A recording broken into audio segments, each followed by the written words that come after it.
asalaamaaleykum mbokk internet de la voix du sud ñu leen di wax rek daleen ak jàmm ci seen émission mondial challenge mu nekk émission bi nga xamante ne dañ ko organiser pour natt li nga xamante ne mooy xam-xam ci wàllum football dañuy daal di am ay candidats fii ci table bi ñu daal di waxtaan ak ñoom ci football poser leen ay questions laataa ñu tàmbali ñëpp xam nañu am na koo xamante ne te fan yee passé daal di nañ ko ñàkk muy kan Kalidou Diallo ñu gën ko xam ci compte l'homme de Ziguinchor mu nekk ki nga xamante ne influenceur la ñun aussi la voix du sud muy benn ndaw bi nga xamante ne dafa bokk ci ñun ñu daal di jaale famille am ak ñëpp ñoo xamante ne tey jii nii muy ay xaritam ay magam surtout ñi nga xamante tey ñooy ay créateur de contenu ñu leen di masawu baax ñu ñaan yàlla aussi yal na ko yàlla xare àjjana wàcce yiw yëpp ci moom ci loolu nag ñu daal di jégalu aussi tamit suñuy côté internet ndax final bi dañ ko doon organiser ci lu yàggul lool ñëpp xam nañ ci nawetaan lañu nekk te aussi tamit suñu candidat yi ay arbitre lañu ñëpp xam nañ arbitre daal ku ko xalaat rek xam ne ci terrain la jëm te aussi tamit ci période nawetaan lañ nekk ma daal di bàyyi rek suñu candidat du jour yi ñu daal di saafoonteeg yéen Amzé ma bàyyi la nga nuyu internet yi. bon asalaamaaleykum maa ngi nuyu internet voix du sud di nuyu personnel bi def ci directeur bi ak ñëpp di magnifier émission bi c'était pas facile ñu organiser ko durant le mondial voilà tey yàlla def nag ñun ñoo ñëw war a ñëw fekkee final bi parce que compétition la woon ku nekk compétition wax final yàlla nag ñu la dogal ñu ñëw nar a def final bi maag sama collègue sama xarit arbitre muy Flavien di ñaan final bi passé dans le fair play xam naa sax dina ko nekk parce que ñun arbitre moom ku ñu xam ni dañoo fair play voilà waaw di ñaan yàlla nag que le meilleur gagne. merci beaucoup Amzé ñun tam ñu lay jaajëfal bu baax a baax ci li nga woy soo ci final bi Fla ma may la nga nuyu. salaamaaleykum c'est Flavien Zalé voilà maa ngi nuyu ñëpp que le meilleur gagne pour la finale. Fla da nga tàng de mais da nga ragal Amzé de. non même pas. donc moo ko internet yi yéen a ko gisandoo tey suñu finaliste du jour yi ñaari arbitre la donte yombutoon trop mais dafa mel ni arbitre yi ñoo gën a xam football ci loolu nag Amzé arbitre ak Flavien arbitre aussi tamit ñooy tase tey ci li nga xamante mooy final bi ñu daal di tàmbali rek bu baaxee Amzé pare nga. yàgg na moo tax mu ñëw. Fla. c'est bon. Ouais. kon ma daal di def li may def rek sol sama maillot daal di takk samay dàll bu ko defee rek ñu daal di tàmbali ci première manche bi. première manche bi 4 questions la 5 points pour chaque bonne réponse. première question.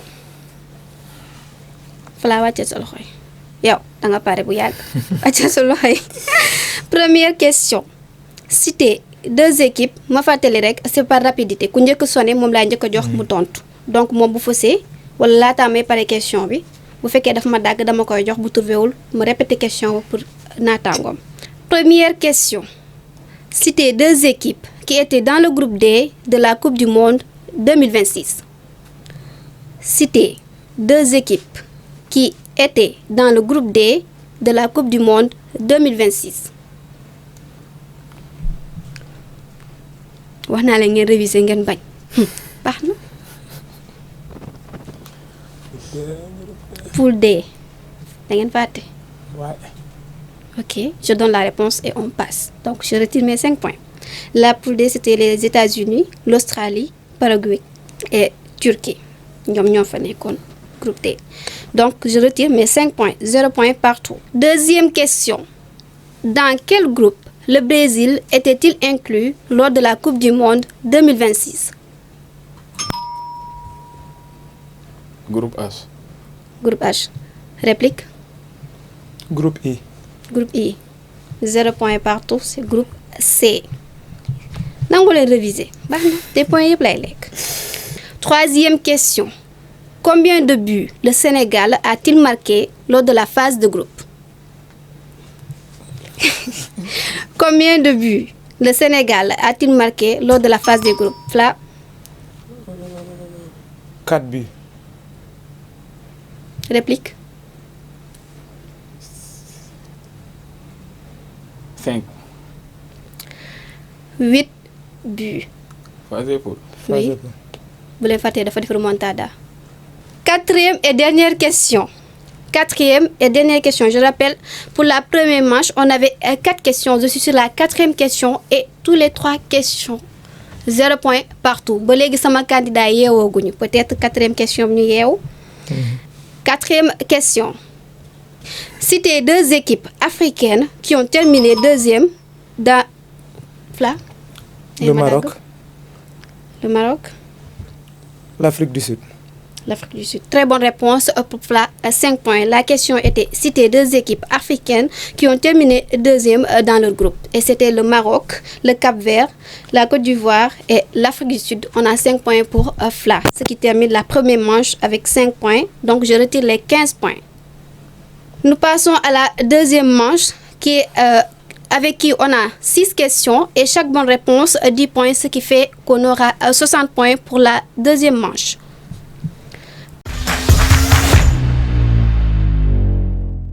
Première question, ñu dem. Combien de cartons rouges ont été distribués pendant la phase de groupe de la Coupe du Monde 2026? Alhamdulillah. parce que bi nga waxee carton rouge laa xam ne lu baax. Ok. On met le temps de réfléchir. On passe. On passe, oui. Hein? Arbitre, pour la question arbitre, là, les indil. On passe. Donc, je retire les points. C'est 9 cartons rouges pour la bonne réponse. Deuxième question. De quelle nationalité était l'arbitre? Fla. Il était slovaque. Comment? L'arbitre qui a arbitré la finale. Les Slovaques. Troisième question. Quel était son nom? Fla. Vincic. Naka Vincic.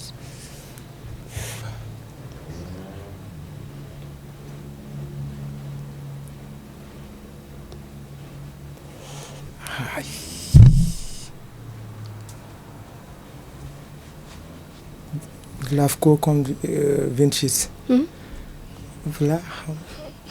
Vlasco Vincic. Très bonne réponse pour Fla. C'est vrai, c'est Vincius, mais c'est Slav. Bon, le Slavko. Ouais, Slavko. Vincic. Ok. On note 20 points pour Fla. Pour la deuxième et troisième question, il a trouvé les bonnes réponses pour la nationalité et le nom de l'arbitre qui a arbitré la finale de la Coupe du Monde 2026. 10 points pour chaque bonne réponse. Quatrième question. Quel est le nom de l'arbitre sénégalais? Ok. Tabara Mbodj. Je reprends pour... Tu as 0. Je reprends pour Amzé. Quatrième question. Je te dis toute la question pour toi. D'accord. Quel est le nom de l'arbitre sénégalais qui a dirigé la finale de la Coupe d'Afrique des Nations en 2012? Badara Diatta. Très bonne réponse pour Amzé. 10 points pour Amzé. C'est notre président quand même. Ok, c'est votre président alors. Cinquième question. Quel est le nom de l'arbitre africain qui a dirigé la finale de la Super Coupe d'Europe? Amzé. Attends. Très bonne réponse pour Amzé. Donc, on a 20 points pour Amzé et 20 points pour Fla. Sixième et dernière question de départage. Je vous rappelle que la deuxième manche, on avait 60 points, 10 points pour chaque bonne réponse. Donc, on a 6 questions. Sixième et dernière question.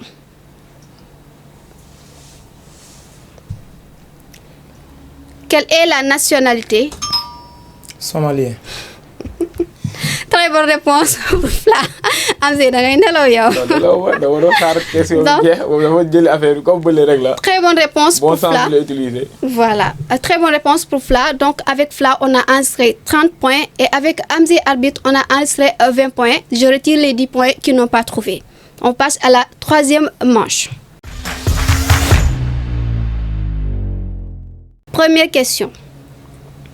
Je vais départager les questions vu que c'est 4 points. Donc, je vais passer pour la première question avec Fla. S'il ne trouve pas, je donne réplique à Amzé. À la deuxième question, je passe avec Amzé. Donc, ça se passera comme ça. Final, les tang na khalat len. Ah. Fla, pareil, ñu dem. Oui, c'est bon. OK. Qui est l'actuel sélectionneur du Pays-Bas? Just tang khalat. C'est ta question à toi seul. Comment? Comment? C'est pas lui. Moudjela. Je passe. Ouais. Réplique. Ronald Koeman. Il y en a, vous n'êtes pas connecté. L'actuel. L'actuel. Oui. Je passe, je retire les 5 points. C'est Ten Hag. Eric Ten Hag. pour mon balai. C'est bon. Vous vérifiez. Avi Hernandez. C'est Avi Hernandez. Xavi. C'est l'actuel. Xavi, Hernandez. c'est Xavi Hernandez. C'est ça. Dégg ngeen Xavi là. Effectivement. Ok. Deuxième question pour Amzé. C'est pour toi. Qui a remplacé Didier Deschamps à la tête de l'équipe nationale de la France? Zinedine Zidane. 5 points pour Amzé. Question daa yomb torop. Troisième question pour Fla. Qui est l'actuel sélectionneur de la Côte d'Ivoire? Hervé Renard. Très bonne réponse pour Fla. 5 points pour Fla et 5 points pour Amzé. Quatrième et dernière question, c'est pour Amzé. Amzé, ta question. Qui est l'actuel sélectionneur de l'Italie? L'actuel sélectionneur de l'Italie. Ça 5 points là yaa ko moom. boo jëlul Fla ma jox ko ko. Qui est l'actuel sélectionneur de l'Italie? Guardiola. L'actuel sélectionneur de l'Italie. Non, je sais pas. On passe. Fla. On passe. Roberto Mancini. C'est lui. Roberto Mancini.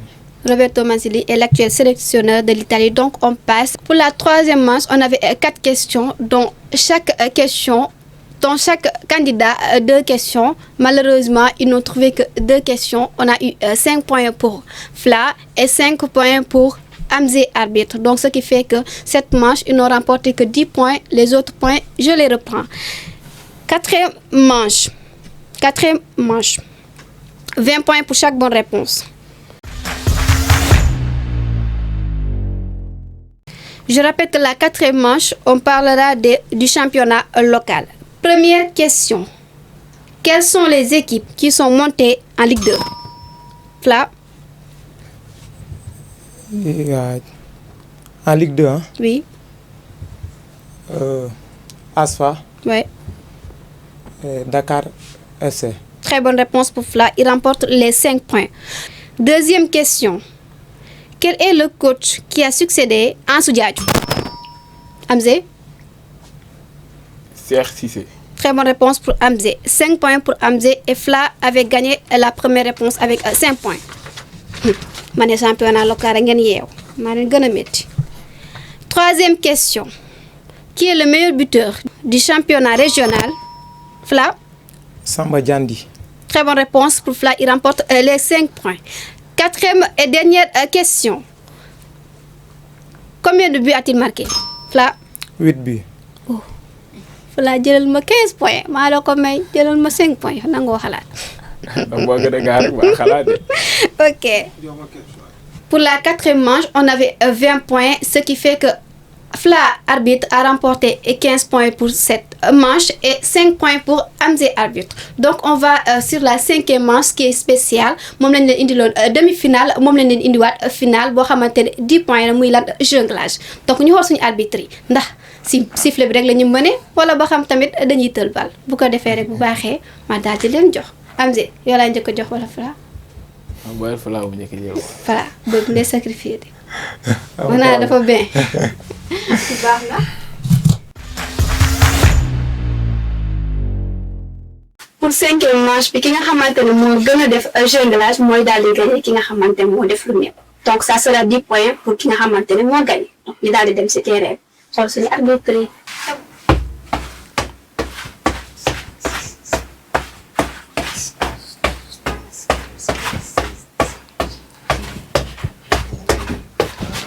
Allez, voilà ngay yàpp ko seet Amzé.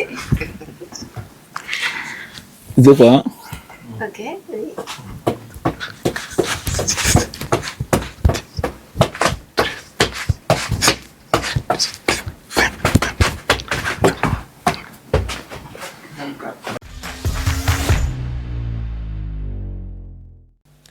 mbokk internet yi yéen a ko gisandoo suñu arbitre du si sifflet rek la ñu mën comme gis ngeen jonglage bi ki nga xamante ne mooy Amzé moo gagné ci 24 li nga xamante ne mooy tollu bal bi ak ki nga xamante ne mooy Fla mu am 23 donc ce qui fait que Amzé mooy remporté si 5e manche bi les 10 points comme ni ñu koy daal di defee rek final la donc challenge la woon ku ne challenge dina am ki nga xamante ne moo gagné moom ki nga xamante ne du démérité donc ma bàyyi leen rek ñu wax ma seen expérience par rapport ak final bi ak ni ñu gisee initiative bi Amzé ñoo gisee final bi. Bon, tout d'abord, voilà, di leen remercier yéen régie bi ak organisateur yëpp encore une fois ak disponibilité bi voilà final bi c'était neexoon na disputé nañ ko ci jàmm ci fair play voilà.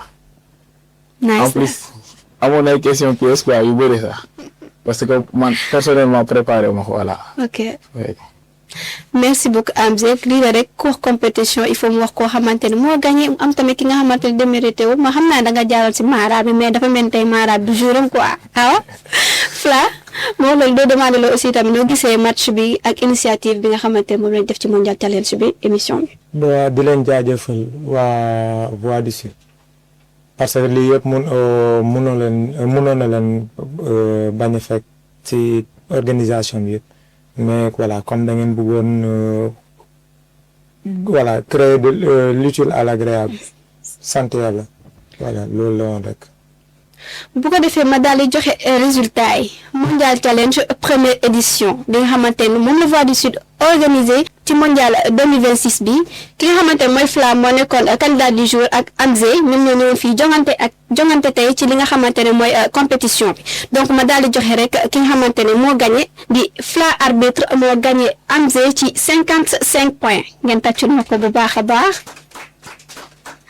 ak ki nga xamante ne mooy Amzé démérité wul moom tamit def na li ko war voilà c'était votre émission mondial challenge bu ñu leen organisé woon durant le mondial pour juste faire de l'utile à l'agréable pour juste natt seen xam-xam ci wàllu football donte ñu bëri jaaroon nañ fi ñu leen di remercier bu baax a baax ndax bëggoon nañ leen invité ci final bi mais li ñu jot a ñàkk moo xaw a diis te ñun ñëpp a ko bokk moo tax tey jii nii final bi xaw a demee ni mais bëggoon nañu mu gën a yaatu fii ci loolu nag comme ni ma leen ko waxee woon rek final bi amoon na ay surprise yi nga xamante ne moom lañ leen doon cal ma daal di ñëw rek joxe li nga xamante ne tey jii nii moom la Fla gagné aussi tamit ma wax leen tamit Amzé il n'a pas démérité ndax moom aussi am na lu ñu ko dencal te dinaa ko joxe fii mu leer donc cadeau yi am na ay enveloppe am na aussi ay maillot Amzé di nga am maillot Espagne original en plus ndax mu ngi en commande.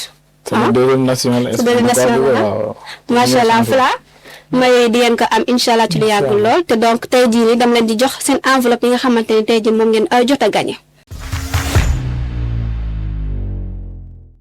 Voilà Fla. sa enveloppe du jour vainqueur mondial challenge 2026 donc ñu lay xaar ci deuxième édition bi incha allah. ah ok après wax sa mot. di remercier la Voix du Sud rek kon depuis le début rek lu ma koy waxee di leen di remercier rek di leen di naan yi genre événement yi nii bu muy raar parce que day tax ñu bëri ñi intéressé aussi sport ok merci. merci beaucoup Fla mu nekk vainqueur mondial challenge 2026 moom tamit ñu koy jaajëfal bu baax a baax te di la wax aussi tamit comme ni ñu ko waxee rek lii du daal di raar incha allah dina am yeneen créativité yu leen di jagleel Amzé yow aussi ñu daal di la jox sa enveloppe. Merci beaucoup. voilà un mot. Bon, tout d'abord maa ngi remercier waa Voix du Sud di remercier waa Ziguinchor ñëpp di féliciter sama collègue arbitre di wax gars yi nag.